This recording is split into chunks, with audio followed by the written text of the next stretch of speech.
Hello and welcome to Beaverdale Books. I hope you all are having a great summer, and it definitely feels like summer out there, doesn't it? We are having a very busy summer here, filled with lots of new books, great beach reads, and so many author events. Next week, we're going to be selling books at the Avid event featuring Nikki Ehrlich. That's on Monday. Then on Tuesday, we will host Raheem Thayer, who will do a workshop based on his book, The Mental Health Guide for Cis and Trans Queer Guys, on Wednesday. And then on Wednesday we have Ed McConnell for his book, Radio Free Pittsburgh.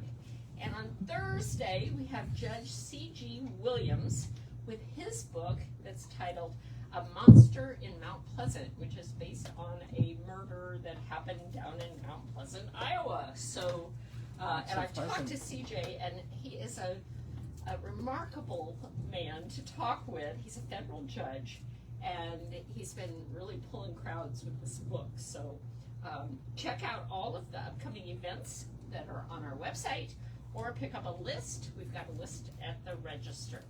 But tonight we are happy to welcome Laura Julier. Her book, Off Izaak Walton Road, The Grace That Comes Through Loss, is the winner of the River Teeth Literary Nonfiction Prize and tells her personal story of grief, retreating into isolation, and emerging from the dark corners of grief. Laura is the former editor of Fourth Genre, the co-editor of Nonfiction, The Teaching of Writing and the Influence of Richard Lloyd Jones. She currently works as a hospital chaplain, and she lives in Iowa City. So please join me in giving Laura a warm welcome.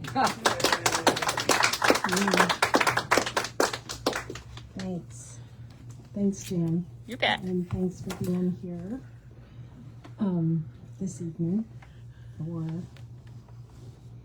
reading and talking about this book, which, okay, I'm just talking so that, pull it away a little bit. Yep. Is that good? Okay. First of all, thank you so much for having me, and again, and belated thanks for the invitation to be at the Des Moines Book Festival, right, which we figured out was back in March. Yep. And thank you also to River Teeth and to University of New Mexico Press that published this book. There were a lot of people that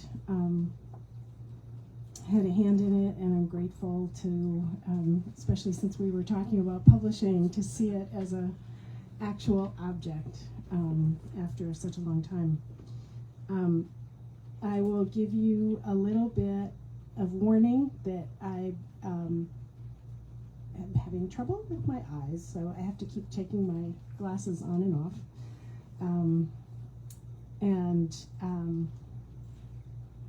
So let me give you a little intro. This Off Izaak Walton Road was a place that I stumbled onto through a series of serendipitous events. And the one thing I need to say is that the person whose house this was is someone who was very private, and someone once described her to me as a spooked cat. And I wrestled a lot with writing about her at all, putting her into the book, and how to do that, because I know that she would not be happy about it. And yet, I can't tell the story without referencing her. So I refer to her as R, just an initial, and that's the best compromise I could come to as a way to respect her, or what I knew about her. In the work of putting this book together, and it's been great to talk with people even just now, but also at other readings, because I end up hearing so much about the book in a way that I didn't anticipate or didn't know. Just like Vicki telling me that about her reaction to the chapters, which I'm not going to read, about, there's a whole story through here about, that I call the mice-capades, about mice,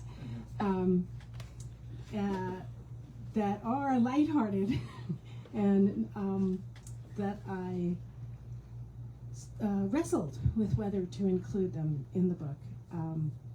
So I'm grateful for the conversations that feed back to me the way that readers are hearing it and making connections. I started writing about this place that I stumbled onto and that grabbed my heart, and tried to at first write about it and figure out what was it about it that grabbed me so hard.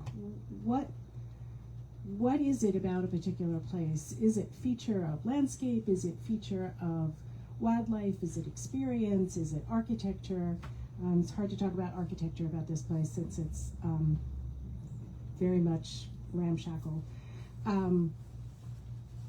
And in the process of writing about it, readers said to me, friends who were reading the manuscript said to me, really, why did this grab you so hard? And as I struggled to articulate an answer to that, they kept saying to me, you have to go back to the beginning. And I resisted that. But eventually I did go back to the beginning. And that is where the book begins. So, once I owned a house. It was a small house in Iowa City near Plum Grove, the home of Iowa's first governor. It had begun as a corner grocery store in the early 1900s, but its overlarge back door was the only part that still looked like what it had been. Its interior walls were flimsy and its 4 rooms tiny. Although I owned it for only 8 years, and those 8 years are long ago, even now, if I am quiet, I can hear its sounds.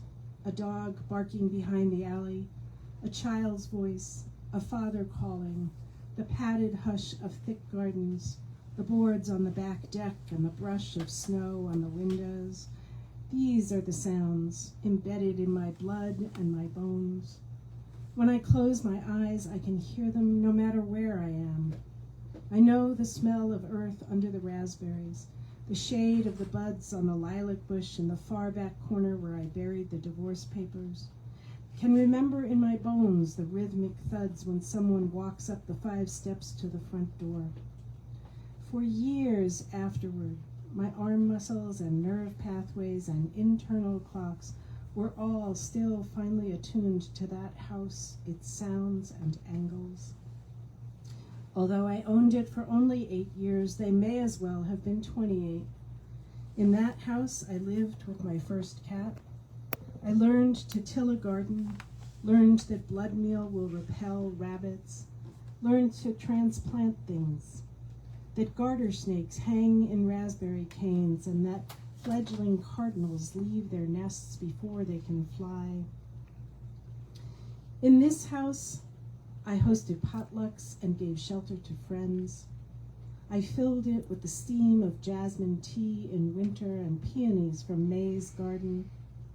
On summer nights when the heat and humidity made sleeping unbearable, I walked the streets barefoot at midnight.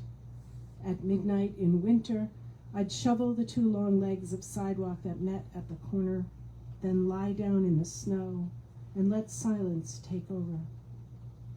In this house, I'd been married, and in this house, I found myself alone again. In the face of that rupture, I clung to the house and the yard and the garden and the years turning, and in them I found a bit of safe and solid ground.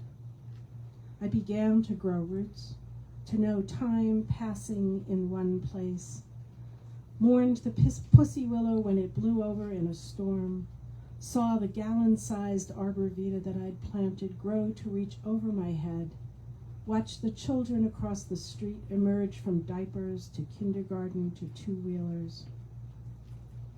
In the back of my mind, on its shadowy scrim where images and people flit behind our eyes and whisper when we are not thinking, I had seen myself grow old in this house. Outside my bedroom window, I watched Ola, 2 doors over, stand in the morning sun, extending her arms to their length with unexpected vigor, running her fingers through waist-length gray hair to dry it. I would smear peanut butter for the birds on the plum tree out back, tutored years before by another old woman for whom I had cared. I wanted to be these old women for whom I had cared. I wanted to be these old women in this house and have the years of growth and change so seep into my bones that even clouded eyes and dimmed hearing would not keep me from knowing its sounds and seasons. By the time I moved to the house in Iowa City, I had grown tired of having to act as if I knew what I was doing, tired of what it cost to forget how easily I could stumble, tired of being Marge Piercy's strong woman, standing on tiptoe and lifting a barbell while trying to sing Boris Godunov, tired of the anxiety I choked down for every meal, of naming it only to feel hands at my back pushing me out front again. I was looking for a safe place, and in this town, in the shoebox house on this corner lot, I found one for a time. And then I had to leave. With a job offer in a different city, I was forced to sell. On the morning that I left the house for good, Ola appeared next door with her long gray hair freshly wet, standing in her garden like an apparition. I went back into the house one last time. Have your feelings, my father had said on the phone the night before, but when you leave, close the door and don't look back, which is, of course, what his parents had done. I dug up a few more perennials and met the man who was buying the house. He, too, had an old cat he worried about. I told him how to care for the furnace and spent the day lost in a litany. This is the last time I'll ever hear the cat's feet on the basement steps. This is the last time I'll hear the back door slam and echo off the garage across the alley. I passed on the stories, handed over the keys, but I couldn't follow my father's advice. What filled the back seat of my car as I drove away was not the plants or the cats, but the weight of loss. It sat leaden above the wheel wells. It trailed off in doubt. It ran like the soundtrack at the end of a movie as the camera pulls back and music tears at your breathing. In conversation with friends and family members spread across the continent, I tried to explain why leaving that house was a loss like death, why I inwardly yearned for and outwardly rhapsodized about a quite ordinary place. I never found the words. How do you explain attachment to a place? Much of the time I fell into an old habit, believing that what I know to be true is instead a sign of misalignment or some deeper miscue. I practiced denial and silenced myself. For years I tamped down these memories, stayed far away and eluded their draw. I managed to breathe evenly and recite only desperately found a search for some place to spend my sabbatical after I had moved to Michigan for a job. And I ended up house sitting for my friend and mentor while he took off and his wife took off across country. It began like this. I first encountered R in the pages of a book. My mentor and friend Carl had just published it, a book about weather and gardening, about food and Kate, his wife, about coming to the end of his teaching career, and about the life he and Kate had crafted over 30 years, in a century-old house on a hill in the Goosetown neighborhood of Iowa City. R appears briefly in the book, fleetingly, helping Kate with the 60-foot perennial beds at the back of the sweeping lawn behind their house. She appeared in the flesh one day, in late September of my sabbatical, her truck crunching up the gravel drive at Carl and Kate's. I had been expecting her for a month. I was sitting up in the third-floor garret of their house where each morning for 30 days I had been trying to write. Carl had given me explicit and detailed directions for what to pay attention to, what to pick and when, how to cook it, how to freeze it, how to protect it from deer. But I had been told not to worry about the perennial beds because R would come to take care of them. The heavy heat of late August days and nights had given way to cooler nights, cooler rains, late September's harvest moon hanging full over the hill, blurred by light fog as the heated earth met evening air. I looked out the window one morning, and there was R walking up the dew-soaked lawn, sunlight still above the horizon, drenching everything with a lemon wash. We sat on the stone ledge of the gazebo, choking mugs of tea, our elbows tight, shoulders hunched against the chill. Man, I can't stand it. I'm so cold, my nipples hurt. Her voice was husky, like a smoker's. Murray, her butterscotch and white shaggy dog, was patient. It wasn't really cold, but cold was coming, and for the past few years, R had been leaving town as soon as it did, heading south to a small village on the shore of Belize. We exchanged bits of information, talked as strangers do. Carl and Kate, absent, were a thin connecting thread we each held tentatively, skirting privacy. For half an hour we sat, then I went back up to the garret desk, and she dragged an oilcloth tarp up the hill and began to clean and weed and deadhead. She worked harder and faster than anyone I'd ever seen.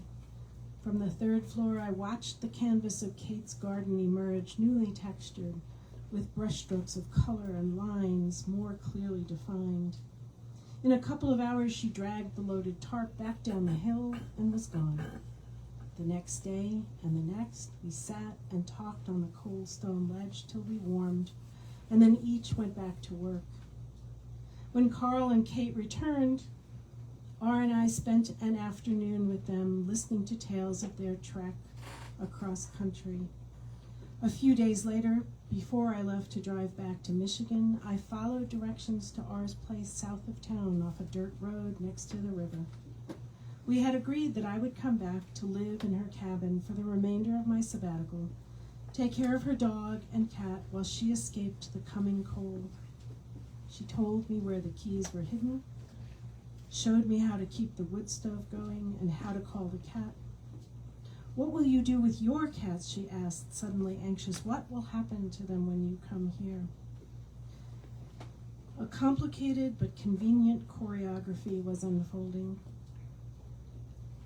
A student of mine needed to get away from family and was happy to have the chance to live on her own with my cats. My need to be in Iowa City, R's need to be barefoot in Belize. We shared a certain kind of tug on the heart that deep desire for a place brings. What was said in those first few handfuls of minutes to foster this kind of trust? What tests did we each pass with the other that got us to this point? How was it we tumbled into the landscape of each other's lives so completely in those very few first days? Nothing about where this part of the story leads or has ended makes as much sense as the meager threads of its beginning.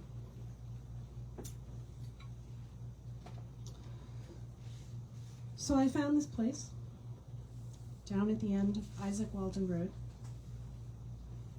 off of Izaak Walton Road, beyond where anybody believes anything exists.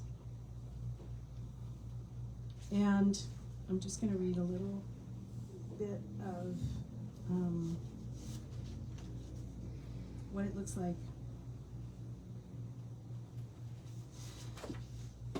From town, you head south on Riverside Drive, which runs, true to its name, along the west side of the river. At the end of a workday, when you're heading south, you are driving between sharp bluffs rising on your right, behind which the sun is setting, and on your left, the river. And across that, a hill called the Pentacrest, where the first capital of the territory of Iowa was sited, and on which sits Gold Dome Old Capitol, gathering the light of sunset. At the southern edge of town, Riverside becomes Old Highway 218, and as you keep heading south, the scenery turns gritty. You pass Army Reserve headquarters, jeeps lined up behind chain-link fencings, and the weed-filled parking lot of the Colonial Lanes bowling alley. You pass the Iowa City Municipal Airport. You pass Iowa City Ready Mix, and beyond that, Crowell Ready Mix. And if there's any wind at all, you have to roll up your windows as clouds of concrete dust whip left to right across the road. On the right is the Johnson County 4-H Fairgrounds, and beyond that, a large wooded hill.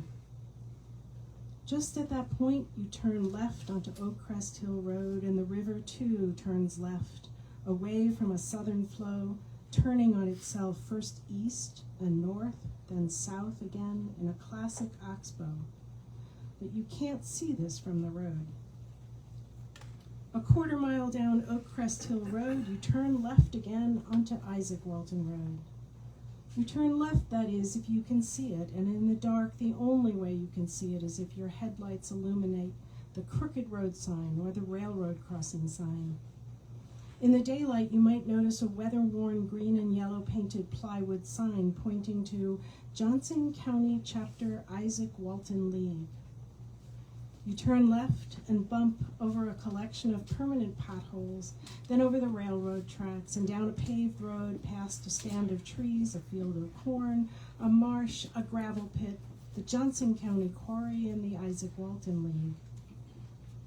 Izaak Walton Road ends when the concrete ends, when the road splits like the tines of a dinner fork, running parallel, all dirt and gravel, for about another quarter mile. You bump from concrete to gravel, pass a couple of houses between the road and the river, then enter a tunnel of trees wide enough for one car only. The road curves sharply left, at the last minute curving sharply right, then the road and river run parallel, a bit of grass and trees between them. As you make that last curve, you might catch glimpses on the right of a blue one-story dwelling, nested deeply among gardens and groves, its space shaped and sculpted by low rock walls. A secret garden place, carefully tended, unlike any of the other parcels. From Izaak Walton Road, you would never know that this was here. From here, you would not know about the gravel pits, the quarry, the rumbling of the dump trucks, the potholes or railroad tracks. From behind the stands of 60 to 80-foot walnut, oak, and sycamore, and the thick wall of juniper, hemlock, and white pine surrounding ours place as I drove up that day at the end of September, you could feel quite removed, hidden, nested, safe.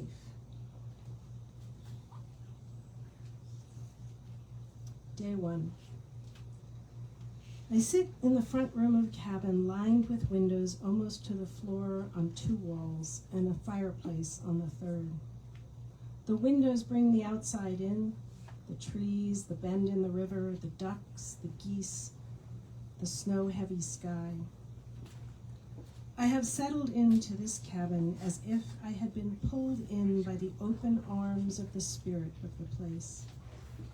Nestled in pillows on the wicker couch, I look around and it's as if I have always lived here. As if every item on the walls, on the mantelpiece, on the shelves, every piece of pottery or glass has been placed there by me. As if I know all the stories. As if I had been the one to select and settle each thing into its right spot, groups and pieces arranged contrapuntally, maracas and drums and finger harps next to weather vanes and oil lamps. posters of tropical flora and fauna next to decades-old farm calendars, Depression-era vases beside reed baskets, and lead crystal sherry glasses filled with tiny pink shells from Caribbean beaches. Day 5. Day after day touches some deep sorrow, some wound I cannot name. There is longing, there is sadness, even as there is, I realize, an emotion I have never known. I walk the dog to the mailboxes, then beyond. Say the word, joy. So simple it becomes pure sound, a sound with no history, no meaning.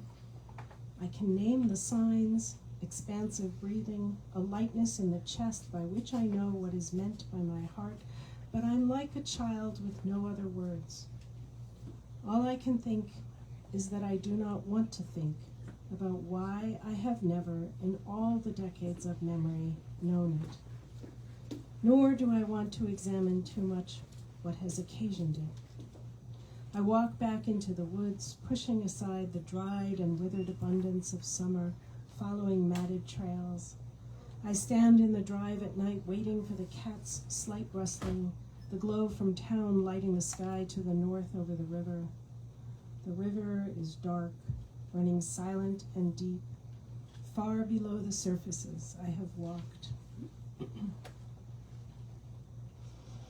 Day 20.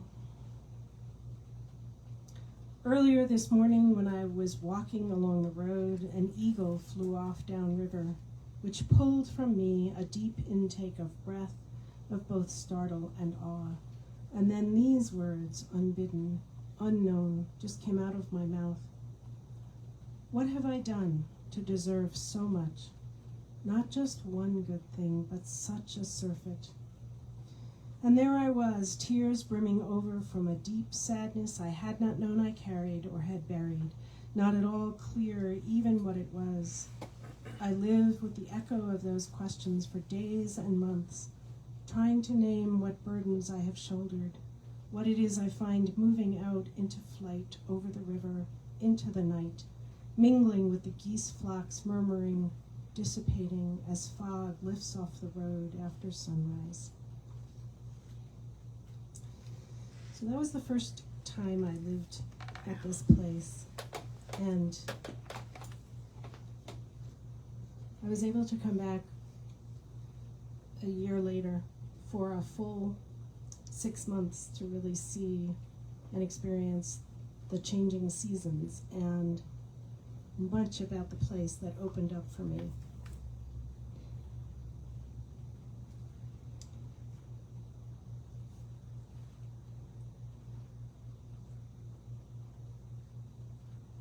Early March, off Izaak Walton Road. If you can get out the door early, quickly enough, and head down the road away from the river toward open fields, toward the quarry, you can see the end of dawn, an orange crowning, bleeding on the horizon. You can look squarely at the forbidden. You can turn and see a ribbon of pink slice the trees. If you are still, you can see them shiver, grateful. You can see a red-tailed hawk flash from the trees on the road ahead of you, then another, like guilty lovers, caught, anxious not to be noticed. By then, day has flooded everywhere, and you can turn back.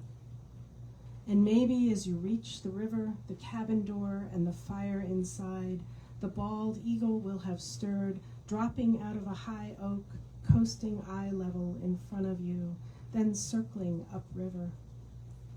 Listen, it is early March. Sun breaks horizon over the pony shed in the back pasture at 6:25. Hurry, leave now. You do not know who lingers, who's waiting, what will be swooping low over the river one last time before moving north where ice is breaking up. You do not know what waits around the bend or what your watchfulness will bring to light. So I spent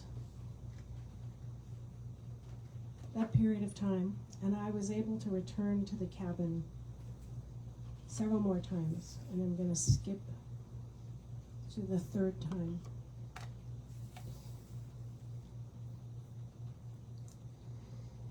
It feels a little like the site of some sort of industrial accident, Pam had said when she stopped here on her way across country.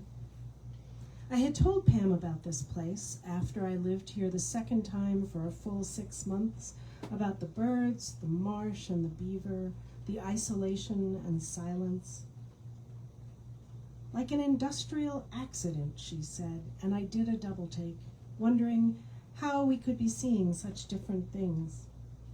We had just left the pavement of Izaak Walton Road, passing the silver maple where the barred owls fledged. I turned to the river, and for a few dismal seconds, I realized what it might look like if you hadn't seen it over time, hadn't seen it at dawn or dusk, hadn't stood with the cormorants swooping silently in over you, hadn't stood at midnight in the frigid air in flannel shirt listening to the geese huddled into the river's elbow, or been watched daily by the eagles hanging out on those broken treetops. Listen to these details again. Sand and gravel pits, a field of recycled cars, 2 concrete plants, a river lined by trees with their tops sheared off. It's not pretty. What is going on below the surface of this place? Am I driving the road for the last season before the landowner clear-cuts both sides? What is it exactly that the Sand and Gravel Company does? What happened to the marsh? What am I looking at when I peer into it? A formerly open waterway now increasingly clogged with invasive vegetation? A rich wetland drained by development somewhere else? What is it that brings all the birds here? Why this turn in the river? And just what does it mean that one man owns the land, but individuals own the houses on them? Did I mishear when R said the lease would eventually revert to the county? What are the legal terms of what is bound to whom? Is this, as it seemed to me 2 years ago, a hidden refuge for birds as well as broken spirits? Or do I need more of Pam's tutelage to see the poison at its core? Probably neither.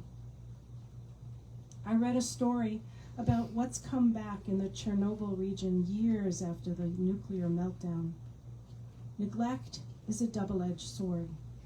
It allows life to flourish at the same time that it invites or allows transgression and damage. We have not been encouraged to understand these complicated interweavings of systems, how fragile they are in the face of even small interferences. Pam resumed. Who was Izaak Walton? I didn't know. Later, I went looking. An 18th century British gentleman who wrote a book on fishing, a writer I'd never heard of, namesake of a conservation organization I knew nothing about. And then I began to realize that there was a lot more that I didn't know about life off Izaak Walton Road, where the Iowa River bends back upon itself, heading north before it turns south again. Not just the place names, not just the names and kinds of birds and the wildlife that inhabited the places I didn't see, how it came to be habitat for such a rich range of birds, but also how some of the land came to be quarried and dug up. Who tended these places and had owned them? What went on in the transit between dark and dawn, dawn and light, light and dusk? And so, in the winter and spring of yet another year, with a third opportunity to spend time living in the cabin on the gravel road along the Iowa River, I set out to learn. Thank you.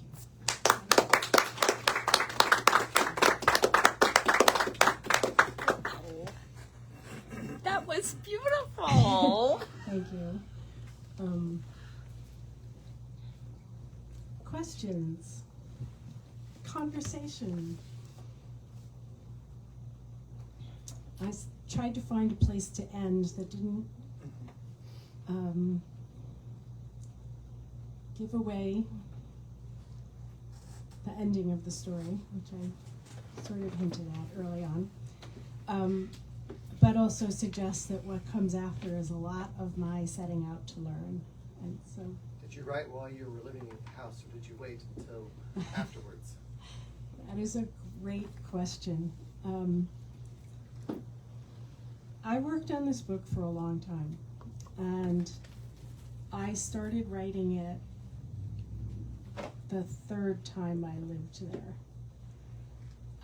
And as I said earlier, I started writing just trying to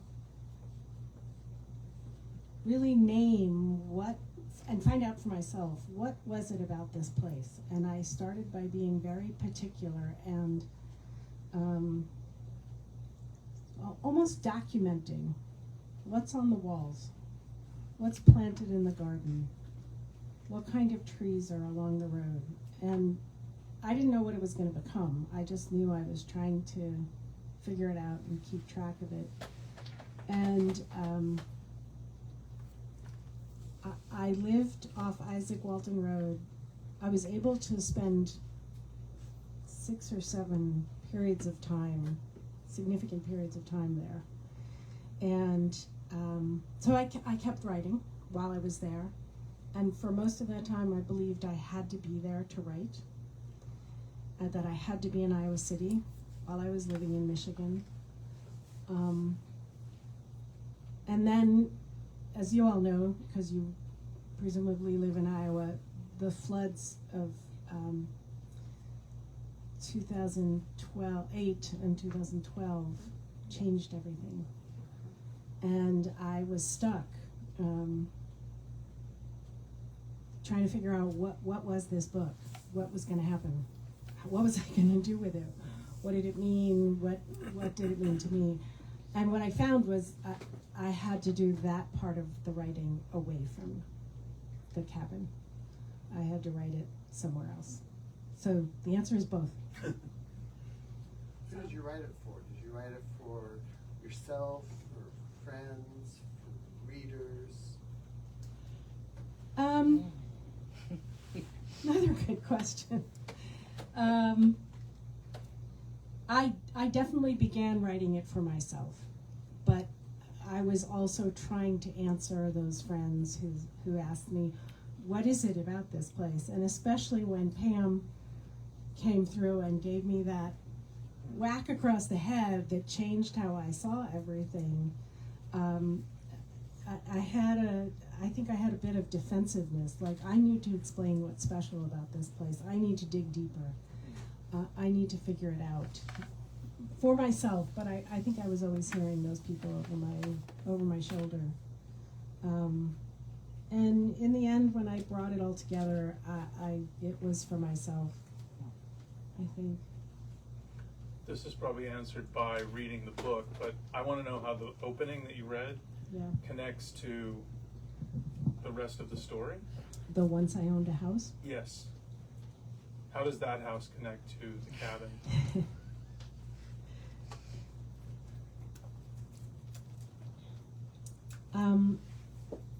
It helped me realize that this book was about loss. That in a way I couldn't have seen at the beginning and when I first started writing it, that I was carrying a lot of grief that I didn't even recognize, and didn't have space or time to process. Leaving Iowa, not just that house, but leaving Iowa and was very hard for me, and I spent there's a piece that talks about how when I was in when I moved to Michigan and finally decided I needed to buy a house, that it was almost like there was a parental voice speaking to me saying, like, in fact, I did have a very good second mother who said to me, pick yourself up, unpack the boxes, and find a way to live in this place you have moved to. Basically, be an adult. And I didn't even recognize how much grief I was carrying. When I came back to this cabin, I found, and this is talked about in more chapters, I found myself with the space to actually feel that grief. And I think my reader friends were telling me go back to that story because that was that was the beginning of feeling that grief, which was in a way cut short. And anybody who's been through therapy knows that you make some progress and circle back and circle back and circle back, and you think you've learned the lesson, but you don't. And so in some ways this is a process of relearning the lesson of feeling grief and what to do with that. So the house in a way stands for, and I was about to say something in answer to your question that makes me come back to the mice in a way I completely forgot. When I was living in the cabin, I didn't tell any of my friends in Iowa City. I didn't allow any of my friends in Iowa City to come to the place except for Pam, but she was driving through. I kept it very private, and I thought of it as my mouse hole, as this place that I retreated into, and was safe and could come out and could come back to. But part of the story is that there continued to be many losses. I'll just put it that way. Okay. And the mice were were a tiny symbol of that. My cats had a field day with the mice. I'll just tell you that. That's in there. So how many years were you writing it, and then you chose New Mexico, University of New Mexico as your publisher? So I didn't choose University of New Mexico. The River Teeth Book Award River Teeth has a contract with University of New Mexico Press that they publish all the So you award winners. So you submitted and were awarded. Okay. Yeah, I did. And I had forgotten I submitted it, so it was a huge surprise. Wow! Yes, it was. Seriously? So how many years that I spent writing it? Close to 20 years. Okay. Wow. I'm actually being brave and acknowledging that. Oh, that's good. I wanted good. Good. I people ask me for many years, so how's the book? And you're a writer, so you know that feeling. Well, been asking me for 20 years. How's the book going? Yeah. And I've been paying more attention to the number of people who say, it's a process, or you work on it, and then things happen, and then you put it away, and then you come back to it, and then things happen. And sometimes awarenesses don't happen until. Yes. Right? Yes. So as I was saying, these floods happened, and there's a scene in the book where I was in Iowa City for a period of time, and I went down to Izaak Walton Road. I wasn't living at the cabin at the time. I'll just say that. And I went down, and the road was washed out. Everything was washed out. I couldn't even get to the end of Izaak Walton Road. And I just stood there. It was so quiet. All you could hear were the red-winged blackbirds and the water rushing over the road, the broken asphalt. And I just stood there thinking, what am I going to do now with this book? Like, what happens to this story? Okay, maybe this has something to do with the ending, but I don't know what it is. And that was a time when I had to go back to Michigan and figure it out. But that felt like a big wall. Yeah. Did the house get wiped out? No. Or is that okay? No. I don't know what happened inside, but no, it's still there. You said you researched Izaak Walton. I know nothing about Izaak Walton. What was the most surprising thing you learned about? He's a bad writer. No, that's road named after you. yeah, right. Yeah. That's not actually my answer. Actually, the most surprising thing I learned is two things.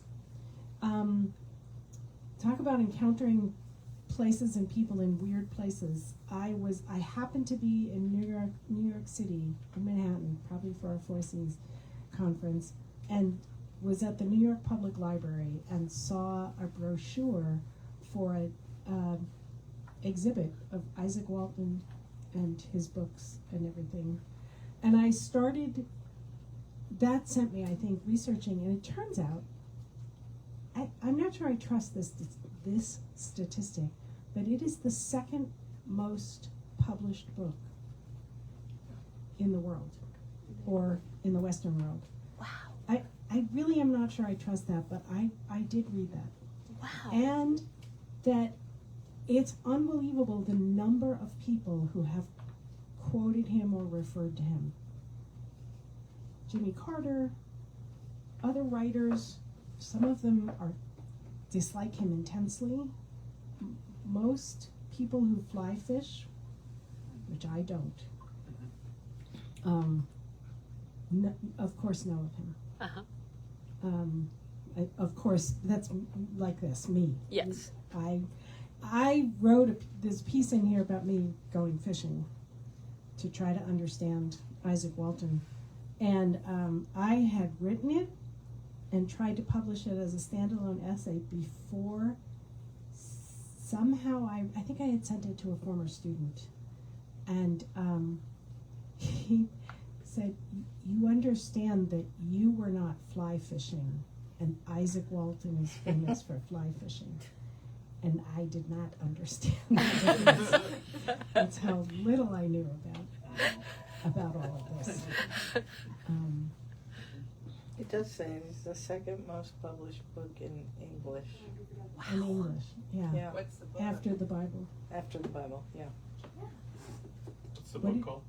What? The Complete What's the book? Angler. It's called The Complete Angler with the anarch. Yeah. Wow. Yeah, your point about awarenesses in writing is interesting to me about, it's not cliche with fiction writers where they'll talk about eventually characters tell me what they are, basically. I don't think it's that different in nonfiction either. So the awarenesses as you're reading and then writing, over the years, and recognize and seeing this person, this I developing. How did you see yourself working with that? How did I see myself as an I mean, did you get, see that? Was it frustrating at times? Did you get angry at what you were seeing? Or did you say like, that didn't happen?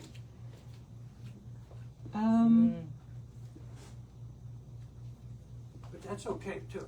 Yeah, that's an interesting question. Yes, I think there was a point in time when I had some distance from the person that's in the book that these things are happening to, and I could look back at the person I was living in that house, that little house, that first house, and see myself in a way that I hadn't before. So writing it and having to go back and look at that story constantly gave me some distance and some insight and some ability to I think conceptualize that person at that time in a certain way as separate from myself now. I don't think it's, I don't know if you get angry at me. There's a giveaway here in this question. But it pertains to, there's a whole nother thread to this, right? A personal thread in the story about family. Tell me what thread you're thinking of. Well, I'm just saying there's a whole, we haven't discussed that. That, one might say, well, where's this grief come from? Oh, sorry, yes. Yeah. So because I started writing the book about this place and trying to answer the question, what is it about this place? People would say to me, well, where are you in this? And I kept saying for a long time, this is not about me. This is about this place. This is not about me. And as I wrestled with that and then came to realize this was about loss and had to think about all the losses and what that referred to, I realized that telling the stories of what those losses and that grief is about was a different story in a different book. And I say in the introduction preface, that this is not, I'm not aiming to tell the story of the grief, but rather the story of the emotional landscape that I was left with. So,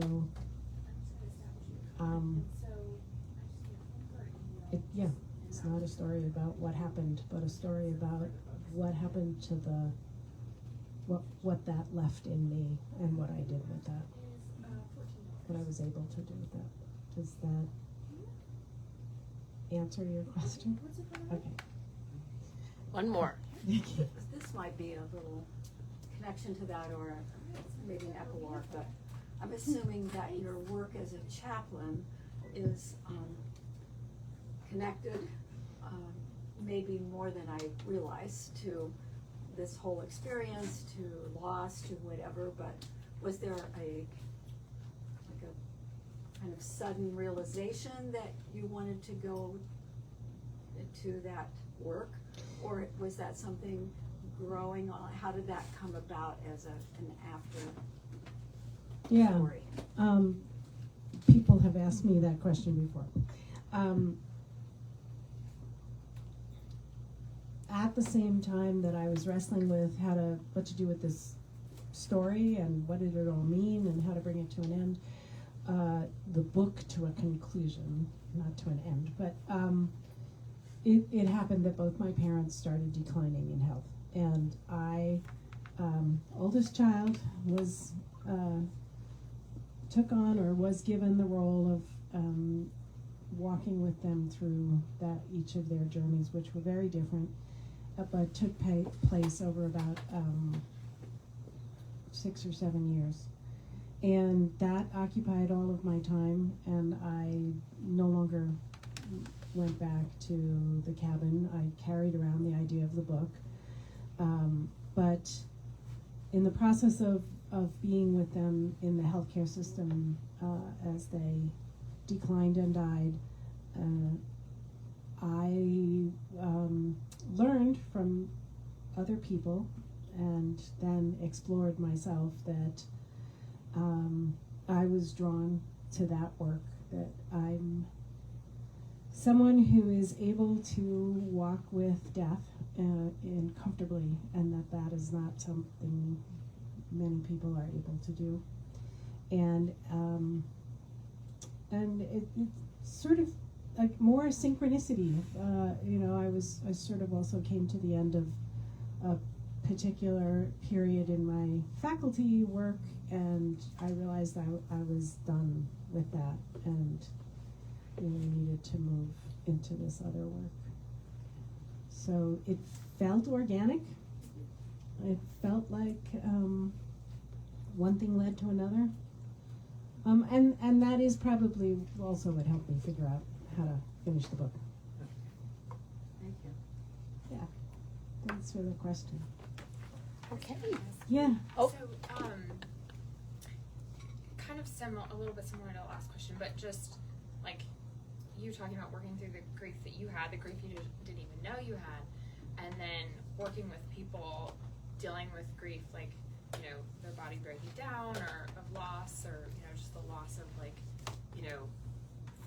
functionality of their body. Like, did those processes kind of help you then when you're working with patients in the hospital? Yeah. Yeah. Yeah, I think. Well, and then your folks too. Yeah, but also,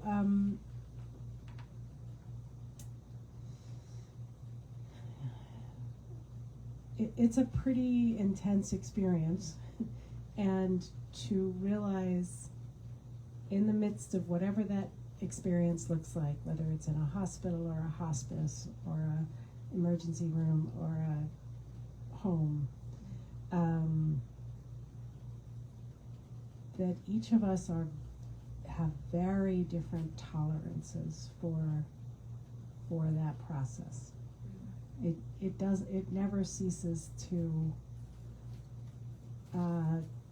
catch me up short and astonish me how different we all are in how we can live with end of life. So coming to understand that about myself through other people reflecting that to me, and reflecting on my own about what that was like. The process of training as a chaplain is very intensely, you have to look at yourself really deeply in order to be present to other people. So you learn a lot. And yes, I think I hope I'm answering your question. Yes, it all helps. Yeah. Yeah. Okay. Thank you so much for Thank coming you. to Des Moines. Thank you. Thank you for your questions.